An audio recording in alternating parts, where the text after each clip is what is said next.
ایک صاحب کہنے لگے پہلے نمبر پہ فلاں، دوسرے نمبر پہ فلاں، تیسرے نمبر پہ فلاں، چوتھے نمبر پہ علی، علی فضائل میں چوتھے نمبر پر ہیں۔ میں نے کہا یہ جو آپ کہہ رہے ہیں نا اس کو نبھا نہیں پائیں گے، اسے سنبھال نہیں پائیں گے، اس بات کو آپ یہ بول دینا اور بات ہے۔ توجہ ہے۔ ایک سنی عالم دین ہندوستان میں یوم حسین سے خطاب کرنے آئے، مجمع سارا شیعوں کا تھا، خطیب و سنی تھے، کہنے لگے سنو میں تفضیلی سنی ہوں۔ کسی نے کہا جی تفضیلی سنی کیا ہوتا ہے؟ کہنے لگے میں تفضیلی سنی ہوں، بعد از نبی علی کی فضیلت کا قائل ہوں۔ اور واضح کرنے کے لیے کہنے لگے سنو ایک ترتیب ہوتی ہے ترتیب فضیلت، اور ایک ترتیب بنتی ہے ترتیب خلافت۔ علی ترتیب خلافت میں چوتھے ہیں مگر ترتیب فضیلت میں پہلے ہیں۔ ایک جوان کھڑا ہو گیا، کہنے لگا مفتی صاحب، خواجہ صاحب، بات سمجھ میں نہیں آ رہی، جو ترتیب فضیلت میں پہلا ہو اسے ترتیب خلافت میں بھی پہلا ہونا چاہیے۔ تو الجھ کے کہنے لگے 1,23,999 پیغمبروں کے بعد آنے والا پہلا سمجھ میں آتا ہے؟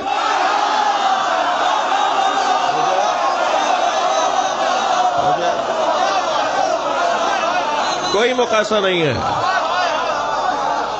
کوئی کسی سے مولا علی کا مقایسہ نہیں ہے۔ اللہ اکبر۔ جب جناب زہرا کا نکاح پڑھایا نا اللہ نے عرش کے اوپر، تو بی بی سے پوچھا فاطمہ تمہارا مہر کیا رکھوں؟ بھئی مہر بچی کی طرف سے ہوتا ہے نا، لڑکی کی طرف سے ہوتا ہے۔ فاطمہ تمہارا مہر کیا رکھوں؟ بی بی نے فرمایا بابا کی امت کی بخشش، میرے بابا کی امت کی بخشش میرا مہر۔ اب میں آپ سے سوال کروں کہ مہر دیتا کون ہے؟ شوہر دیتا ہے نا، والد تو اس کی مہربانی ہے کہ کچھ آگے پیچھے طے کروا دیتا ہے جی، لیکن دینا تو کس کو ہے؟ بھئی دیا ہوا ہے نا شوہروں نے یا نہیں جی۔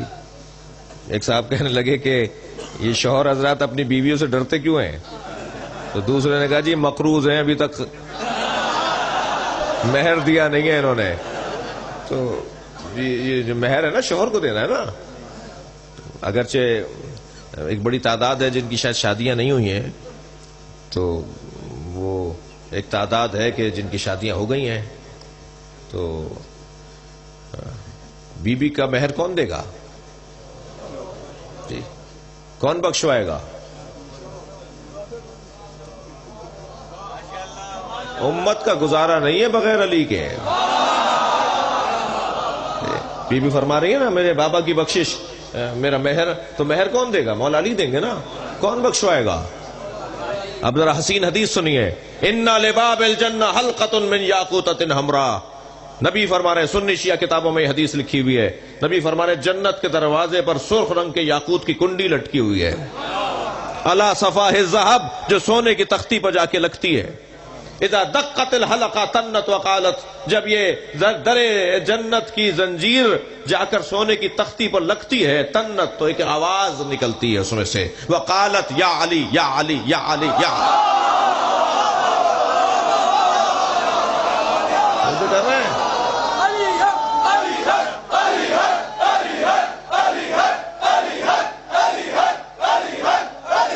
صلوات پڑھیں گے محمد و آل محمد پر۔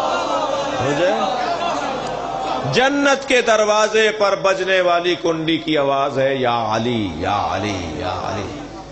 حضرت آیت اللہ جوادی عاملی تفسیر تسنیم جنہوں نے لکھی ہے، وہ اپنے استاد علامہ محمد حسین طباطبائی کے پاس، جنہوں نے تفسیر المیزان لکھی ہے، ان کے پاس گئے، کہنے لگے استاد جنت کے دروازے پر ایک مجتہد دوسرے مجتہد سے سوال کر رہا ہے، استاد سے شاگرد سوال کر رہا ہے کہ استاد جنت کے دروازے پہ علی علی کی صداؤں کا فلسفہ کیا ہے؟ کیا سبب ہے کہ جنت کے دروازے پہ ہم جب جائیں گے وہ کنڈی بج رہی ہوگی اور علی علی کی آوازیں آ رہی ہوں گی؟ تو استاد نے بے ساختہ فرمایا جس کے گھر جاؤ گے اسی کا نام تو لوگے۔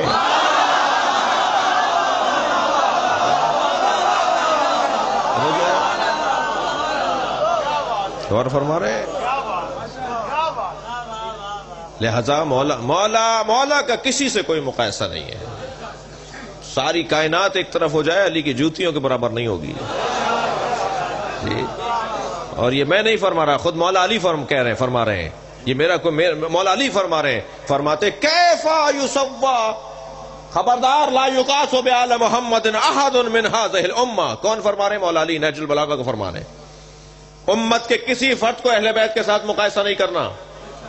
مولا علی کا جملہ، کیفا یسوا من جرت نعمتہم، کیسے وہ لوگ ان کے برابر ہو سکتے ہیں، کیسے امتی لوگ اہل بیت کے برابر ہو سکتے ہیں جبکہ اہل بیت کے ٹکڑے کھاتے ہیں۔ جو اہل بیت کے ٹکڑے کھاتے ہو، بھئی لینے والا، خفا تو نہیں ہو رہے آپ لوگ؟ لینے والا اور دینے والا دونوں برابر کیسے ہوں گے؟ کمالات بہت ہیں، لیکن کیا کریں کہ آج کے کمال کا جو عنوان ہے اس کا حسن اپنا ہے۔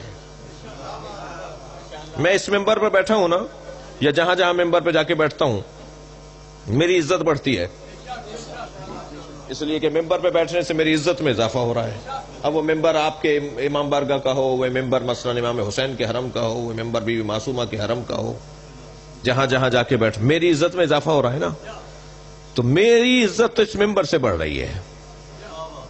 جب میرے مولا چوتھے دور حکومت میں وہاں جا کر بیٹھے جہاں پیغمبر بیٹھتے تھے نا، پہلے حضرت جب آئے تو وہ نبی سے ایک زینہ چھوڑ کر بیٹھے، پھر جب دوسرے صاحب آئے تو نبی سے ان سے بھی ایک زینہ نیچے چھوڑ کے بیٹھے، جب تیسرے خلیفہ آئے تو وہ ان سے بھی ایک زینہ نیچے چھوڑ کر بیٹھے، اب جگہ ہی باقی نہیں تھی جی۔